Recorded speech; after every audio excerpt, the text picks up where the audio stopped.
Salut, ça c'est moi, Rosalie Vaillancourt, qui raconte des blagues à la télévision. Si aujourd'hui j'ai l'occasion de parler de mes problèmes devant des milliers de personnes, c'est parce que toute ma vie, j'ai carburé à la culture de chez nous. Notre télévision, notre cinéma, puis même notre danse folklorique. Cet été, j'ai voulu savoir d'où ça me venait tout ça. J'ai donc sillonné les routes de notre territoire pour aller à la rencontre de nos grandes et de nos petites histoires. Ça part! Celles qui nous ont façonnés et qui continuent à le faire. Je suis partie à la recherche de qu'est-ce qui fait qu'on est nous. Qu'est-ce qui fait qu'on est chez nous?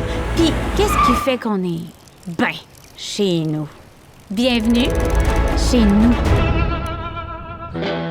J'ai commencé mon parcours à Montréal, un haut lieu de culture et de bon manger, en me rendant au resto de mon ami Minfat. Lui, quand il était petit, c'était pas les Power Rangers qu'il regardait, non. Il regardait Ricardo, l'émission de cuisine de Ricardo Larrivée qui passait chaque midi à Radio-Canada. Chez lui, ça parlait vietnamien, mais lui, il apprenait à faire des quiches en français avec un monsieur à chemise fleurie. Tu sais, c'est drôle parce que la plupart des gens nous disent tellement qu'ils ont aimé une série parce que c'était familial, on l'écoute en famille, ça me fait penser à mes parents. Toi, c'est très quelque chose de personnel. C'est personnel, j'aimais ça.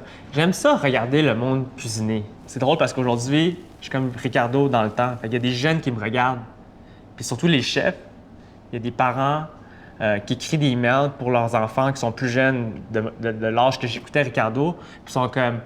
Là, mon gars, ma fille te regarde à la télé, il trouve ça incroyable, il veut être chef à cause de toi. Puis t'allais-tu à l'école là-dedans ou? Oui, j'allais à l'école, mais c'est comme, j'aimais pas ça l'école.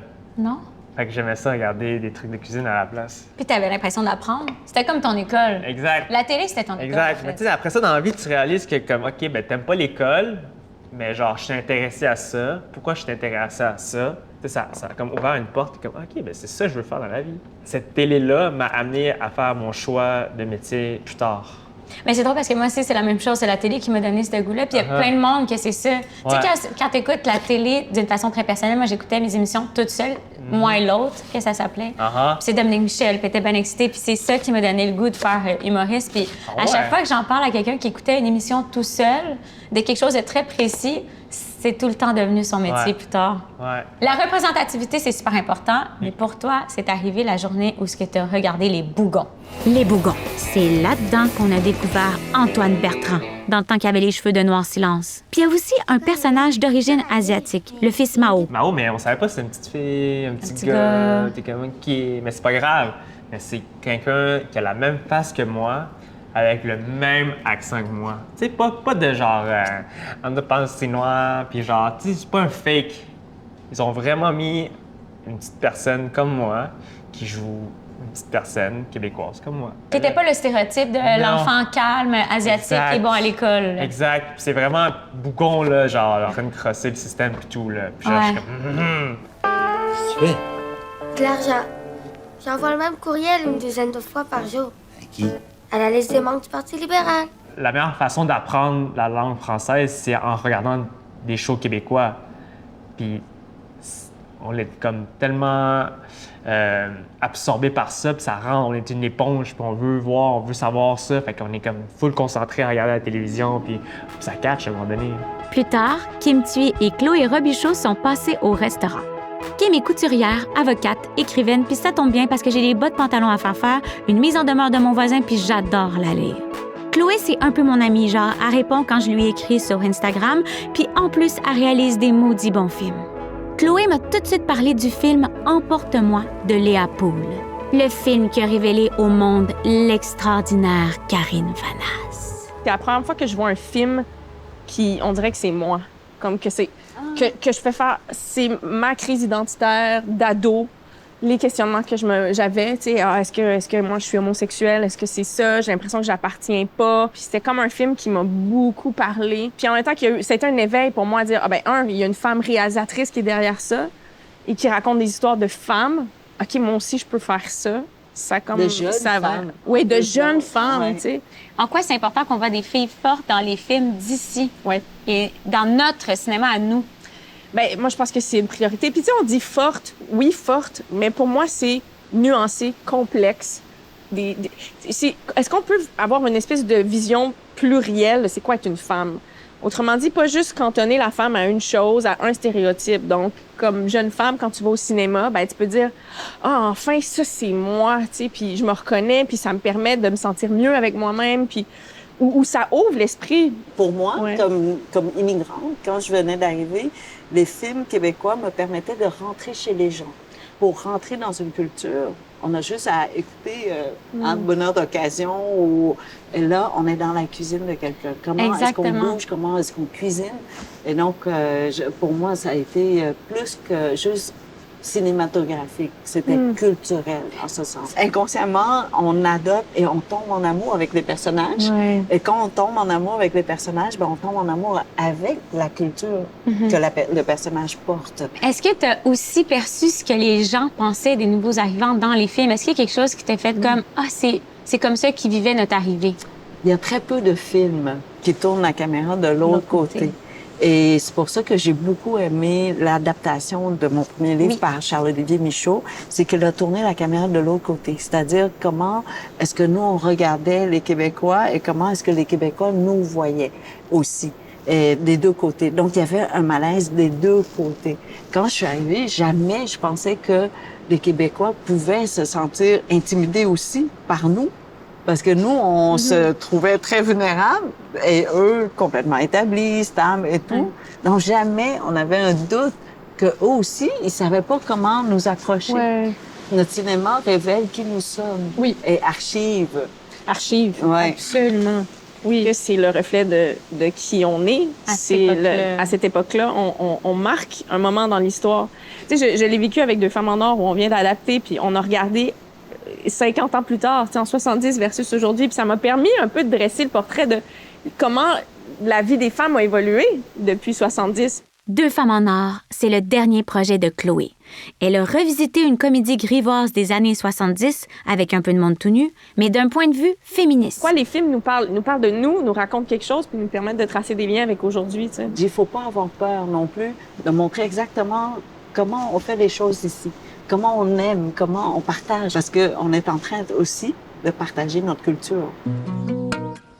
Avant de continuer mon road trip, j'ai fait un tour en ville pour savoir ce que vous saviez à dire sur nous. Oh, je m'appelle... C'est correct que ça? Dans le micro? Moi, j'ai beaucoup aimé M'entends-tu, la série qui a passé sur Netflix aussi. Une série qui a été marquante, c'est Tout sur moi aussi. L'amitié, Éric Bernier encore là, tu sais, l'homosexualité, il y avait quelque chose de vraiment moderne. Ça faisait du bien d'écouter cette série-là. Tout récemment, j'ai écouté la série Libre dès maintenant. C'est une série québécoise sur une gang en appartement qui perd en fait un de leurs colocs par un cancer. Puis ça m'a vraiment touchée. Moi, j'ai adoré le film Les doigts croches. Les sacres sont employés là-dedans à la bonne place. Quand ils sont bien placés, bien conjugués, c'est merveilleux. Moi, j'ai beaucoup aimé Fugueuse puis La Kaino. C'est la communauté haïtienne dont je fais partie. Ouais. Et puis, Fugueuse, quand j'étais adolescente, j'étais pas un cadeau. Ma série québécoise favorite de tous les temps, c'est M'entends-tu avec Florence Lompré. C'est fou à quel point, à chaque épisode, tu vas vivre une émotion. Moi, j'ai grandi avec aucune représentation à la télé, puis je pense que ça a vraiment affecté mon identité. Dans mon temps, il n'y avait pas beaucoup de mulâtresses, de métisses à la télévision. Puis maintenant, je trouve que le cinéma et les séries québécoises nous représentent très bien. J'ai pris la 20 vers Québec pour rencontrer le gars le mieux habillé de tout le 418, l'animateur et producteur Pierre-Yves Lard. Pierre-Yves, il adore la culture québécoise, presque autant que montrer son tout petit bicycle.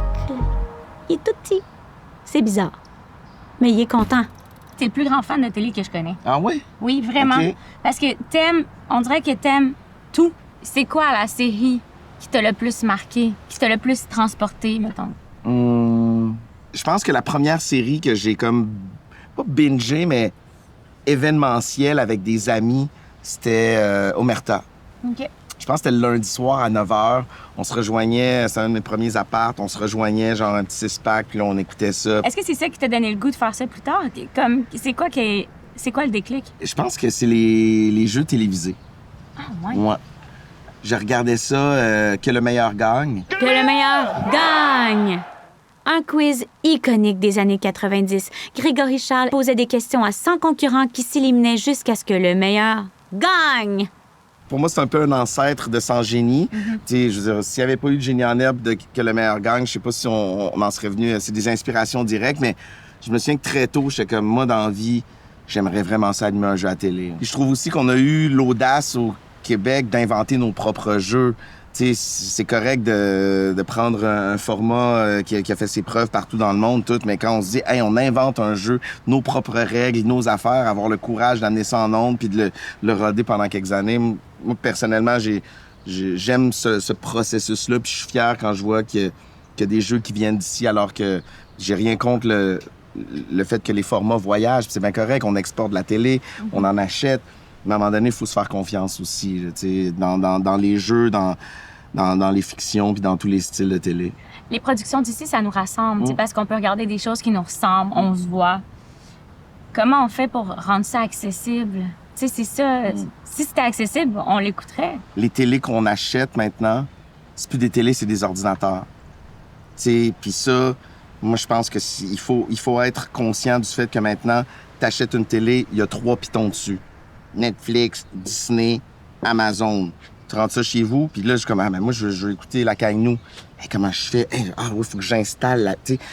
J'ai de la misère à trouver ma télé dans notre télé. Puis écouter quelque chose d'ici sans avoir à trop faire d'efforts. Pourquoi il n'y a pas, genre, sur la boîte, là, genre un tout.tv, un illico, nanana, l'argument de vente pour vendre ces télés-là, c'est comme, t'as Netflix intégré, puis t'as YouTube, c'est bien correct. Ça permet à plein de gens de partager puis de créer différemment. Je remets pas ça en question, mais mon rêve, ultimement, c'est que notre télé d'ici, elle soit pas dure à trouver puis qu'elle soit présente, parce que mes enfants, ils savent même pas comment aller trouver des séries d'ici dans une télé moderne. J'espère juste que ces contenus-là vont être accessibles tout le temps et faciles à trouver comme ils l'étaient dans le temps. Je suis pas un vieux nostalgique fini quand je dis ça. C'est vrai que c'est plus dur à trouver. Puis à partir du moment où c'est trop dur à trouver, on perd une gang qu'on sera juste pas capable de ramener. Merci de voter pour moi. Bang! Ministre de la culture! Bang, bang! Pierre-Yves, il n'y a pas juste du beau linge puis un tout petit bicycle. Il a tellement raison quand il parle de faciliter l'accès à nos productions. C'est le nerf de la guerre. Avant, c'était facile. Tout le monde avait genre 4 postes de télé. Puis des fois, je suis nostalgique de ça. Mais aujourd'hui, je pense que c'est un peu à nous de faire un effort de consommer notre culture, d'en être curieux, de la valoriser, de pas la laisser disparaître. Ça rejoint aussi ce que Kim, Chloé et Min disaient. On a besoin de se voir à l'écran.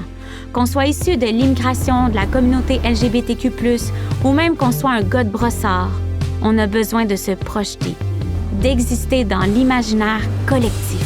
Tu sais, c'est cool les gros blockbusters de super-héros, mais moi, c'est dans Dodo que je me reconnaissais, pas dans genre Silver Vortex, Platonium. Je sais même pas c'est quoi les noms des nouveaux bonhommes de Marvel.